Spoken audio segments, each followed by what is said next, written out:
to Newsdesk. I'm Sally, and joining me this week is Lauren and John. We've got a loaded show for you as we take a look at the Save Our Paper rally, and we also show our true colours when we take a look at the colour run. The 2015 Pacific Regional CrossFit Games was held in Wollongong, as well as the launch of UOWx. We will even have Aaron Lovell on set later on. But first we have Lauren with the news of the day.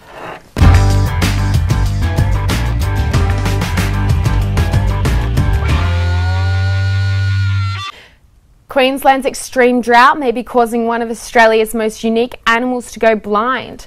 The leaves the tree kangaroo eat are dehydrated by drought and are introducing high levels of toxins. The director of the Tree Roo Rescues say that 9 of the 10 tree kangaroos being cared for at the clinic have gone blind or are suffering from bad eyesight. US researchers believe they may have pinpointed the Achilles heel of the Ebola virus. Scientists believe a protein called NPC1 is critical in Ebola infecting a host.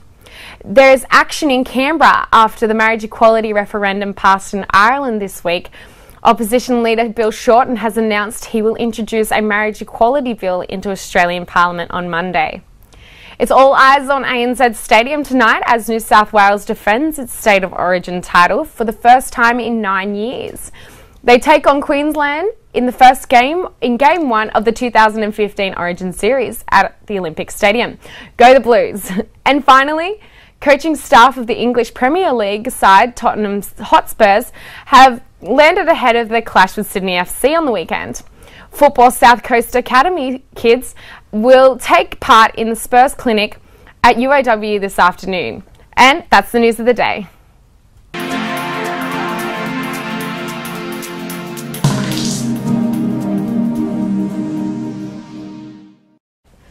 Thank you for that, Lauren. Well, the Illawarra Mercury is one of Australia's oldest newspapers, but it is about to undergo some controversial changes. This weekend saw the Save Our Paper rally, and Jack McDonald Crowley was on the scene. Journalists, the public and politicians all gathered together in Crown Street for one common purpose. You don't rescue a company by trashing the one and only product that you sell. The goal of this unlikely alliance? To stop cuts made by Fairfax Media to the Illawarra Mercury.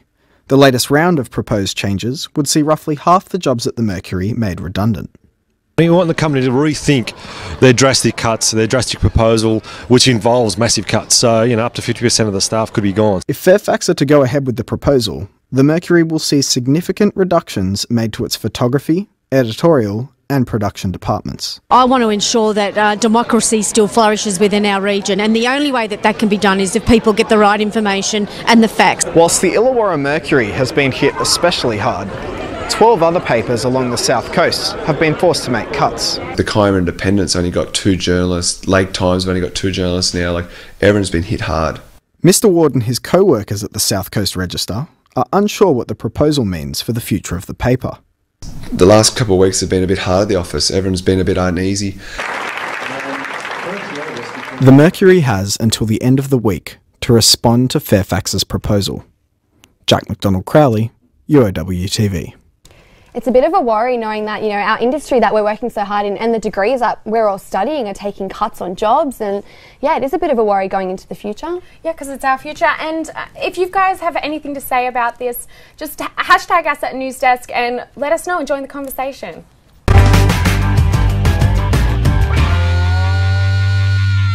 A new framework for co-curricular activity was launched yesterday as UOWx now offers students official credit for their extra efforts. Trent Thomas has the story.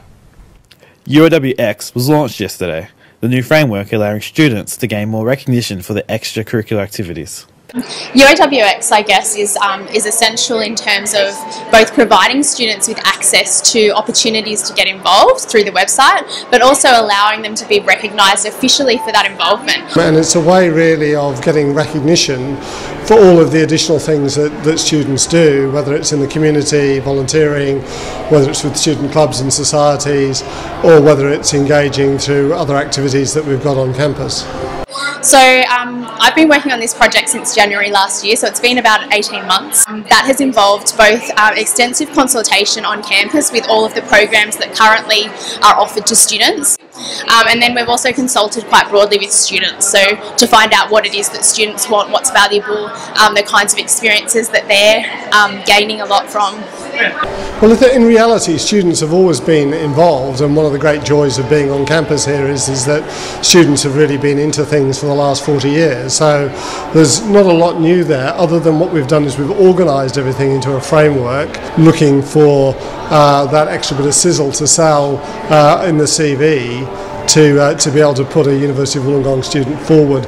To talk to us more about the UOWx framework is Aaron Lovell. Thanks for joining us here, Aaron. Pleasure. Now, can you just tell us a bit about how UOWx works? Absolutely. So UOWx was implemented this year at the university, and it's a new co-curricular recognition program to identify the skills students are learning outside the classroom.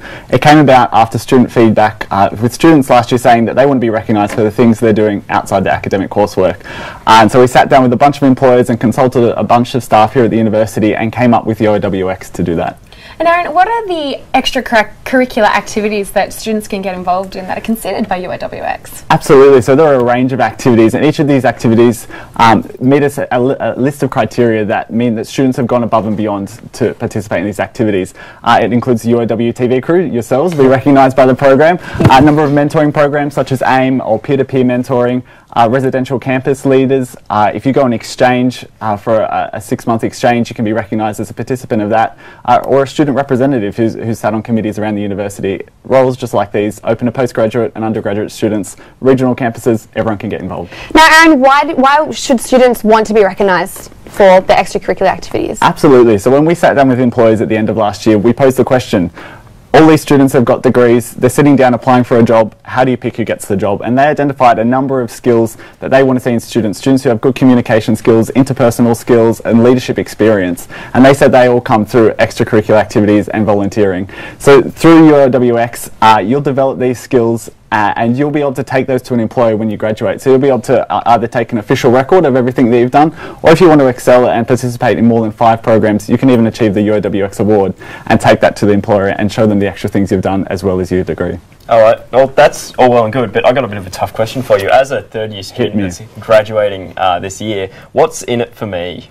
Absolutely, I'm in the same boat. I'm graduating this year as well, but I still see a lot of value in UOWx as a program. One of the highlights is the website that's now launched at the beginning of this year, which centralises over 60 different opportunities open to students on campus and off campus to participate in and get this sort of experience. So even if you're graduating this year, there's nothing stopping you from getting involved and getting that last minute experience before you graduate this year. Whether it's on an official record or not, you can still put it on your CV and you can still explain to employers that you've gone that extra step and you've got this extra experience that makes you more employable. And I think for us as students, this is a program that strengthens UOW as an institution. We can be proud ex-students to say that we came from a university who's running programs like this, and employers I think will appreciate that. Awesome, well thank you so much for coming in, Aaron. No we are now going to take a short break and be back with a look at the Colour Run and the 2015 Pacific Regional CrossFit Competition. All the latest news happening in the McKinnon building right now. Currently in their second day of fundraising. A body has been found in the boot of a car in Bermagui. All your favourite presenters. Well, I'm Stephen, how you doing? Radio U's Afternoon Shift with Jake and Alex. It's 11:04 and I'm your host Jordan. Live, 11 a.m. and 1 p.m. every Thursday from UOWTV Multimedia. We are joined now by multimedia reporter Daniel Jeffrey, who covered this weekend's Colour Run. How are you, mate? Listen, yeah, good. What was the atmosphere like there? I can't resist saying colourful. In all seriousness, no. Though it was a really fun event. Like as you'll see in the video we got lined up, it was just so much fun. I mean, we were the only ones there trying to stay uncolourful. That would have been quite We still had a blast. Oh well, let's take a look.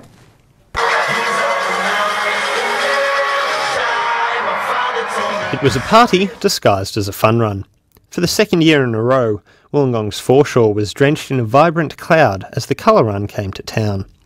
Participants took part in a 5-kilometre fun run before the event descended into a music-fuelled festival. Runners had to negotiate the early wake-up time, mud-soaked ground, and long queues to make their way to the start line. The run then got underway, with no shortage of enthusiasm from participants. There were runners young and old, serious and, well, not so serious. Fantastic event, lots of fun. The colour just brings out everyone's inner child. Yeah, that's good fun. That was good fun. The festival you can see going behind there, that was good. The threat of rain lingering around Wollongong did little to deter participants, with organisers estimating the final turnout to be close to 6,000 people. We bring the colour, which brings all the smiles, so there'll be lots of rainbows and happy people today. The weather won't matter at all. Between all the mud on the ground and the copious amounts of colour being thrown in the air, it's made me realise it might not have been the best day to wear a white shirt. Daniel Jeffrey, UOWTV. Now, you ended up a bit purple at the end there. How did you feel about that?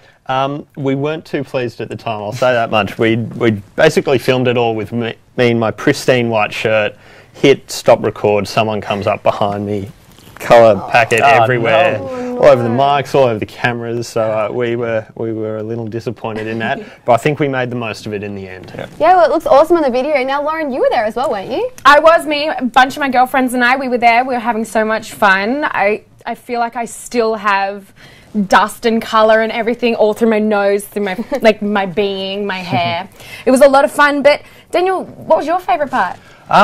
Oh no, it's hard to say. I was kind of just expecting it just to be a run, but the kind of music festival at the end, like that just looked like so much fun. We kind of kept a bit away from it, but you could see the amount of fun people were having. It was ridiculous. I was in there, it was fun. All right, well, thanks for joining us, Daniel. No worries, guys. We are now going to take a look at the 2015 Pacific Regional CrossFit Games that were held in Wollongong this weekend.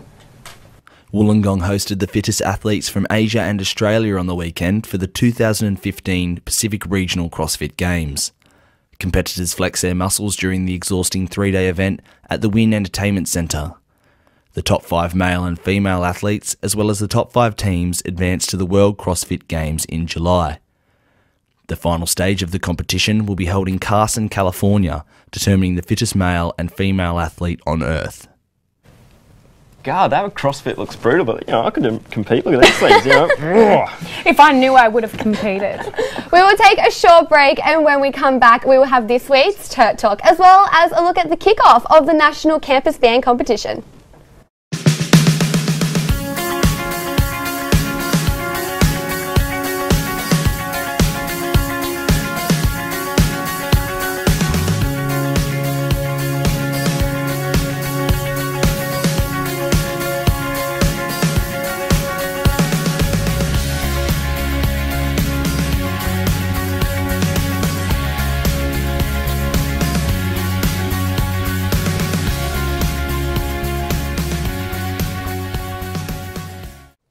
In this week's Tert Talk, Beck and Jared talk about freedom of speech and censorship.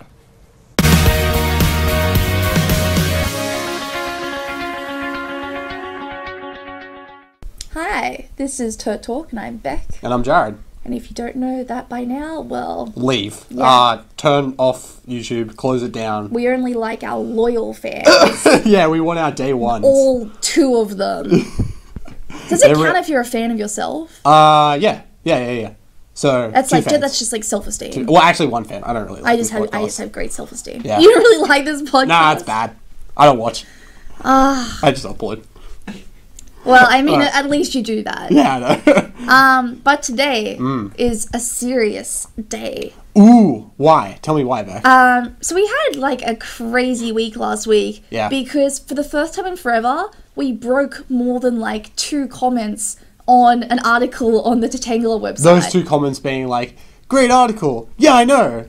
Yeah, they weren't those kind of comments. Not at all. How do you think that comments should be dealt with online? Yeah, so ones that contain vulgar language and ones that contain ad hominem attacks. Okay. Because, that sort of stuff just doesn't really add a lot to the discussion. It can be quite upsetting for the author. Like, while we do want to prepare authors for the real world, we do have a duty of care to them. And you're not preparing them at all by moderating comments in that way, right?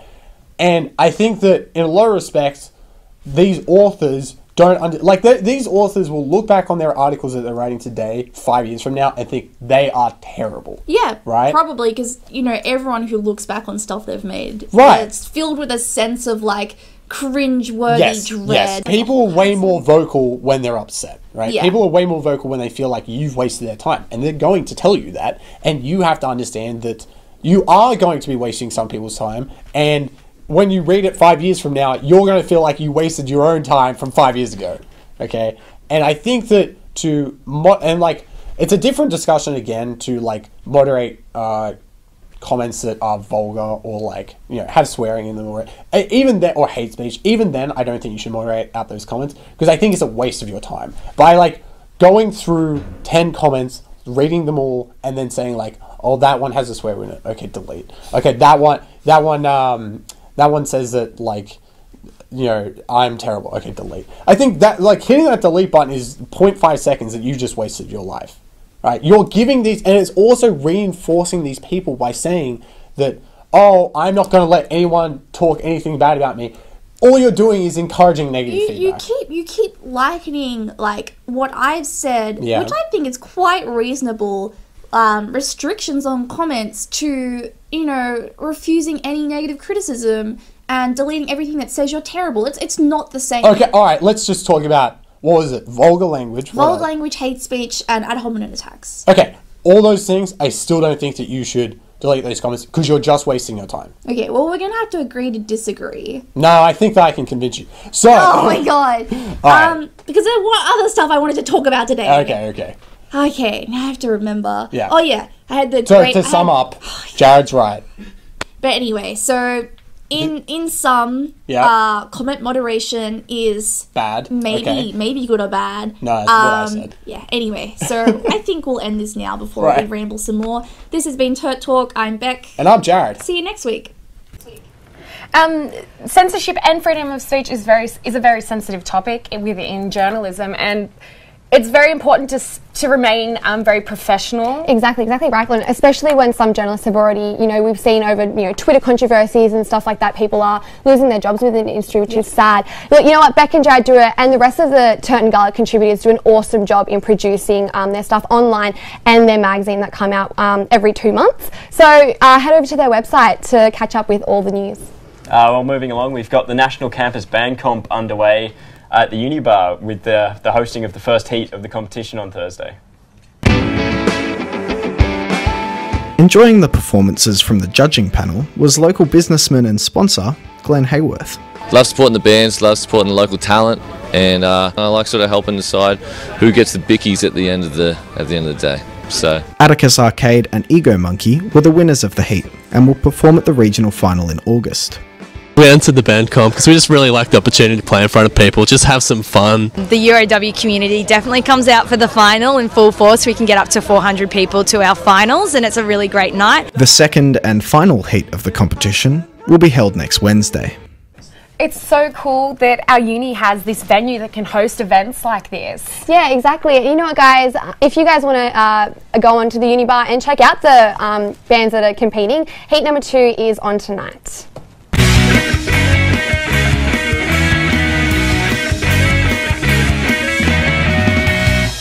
Well, guys, as we conclude this episode for today, we'd just like to thank Daniel and Aaron for coming in. It was very informative, I think, with the UOWx presentation. It was great to hear about that, definitely. Yeah. Well, thanks for joining us on this week on the Newsdesk. Make sure to catch all our work on our YouTube channel, UOWTV Multimedia, and we'll catch you guys next week. And also our Facebook page. Yes, and don't forget our website, UOWTVmultimedia.com. See you later, guys. See you guys.